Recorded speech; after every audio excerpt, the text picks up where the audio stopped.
शरीयत जो इहो हुकुम आहे त तव्हां जॾहिं क़ुर्बानी कयो त पंहिंजे दिलि सां क़ुर्बानी कयो, इख़लास सां क़ुर्बानी कयो, अल्लाह रब्बुल इज़्ज़त जी रज़ा खे मद्देनज़र रखी करे क़ुर्बानी कयो।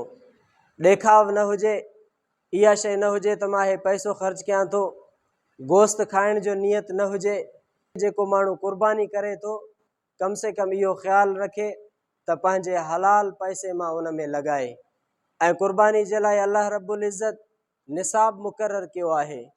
जेकॾहिं कंहिं माण्हू वटि 7.5 तोला सोन जो ताक़त आहे, 52 तोला चांदी जी ताक़त आहे, त उहो माण्हू उन माण्हू जे मथां क़ुर्बानी वाजिबु आहे, उनखे कंहिं बि सूरत में क़ुर्बानी करिणो आहे।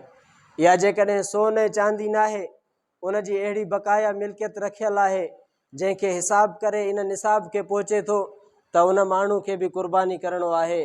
जेकॾहिं उन वक़्त में उन सां पैसा न आहिनि त उहो ओधर कंहिंखां वठी करे क़ुर्बानी करे बाद में उन्हनि खे अदा करे, त इहा उन जे लाइ हुकुम आहे।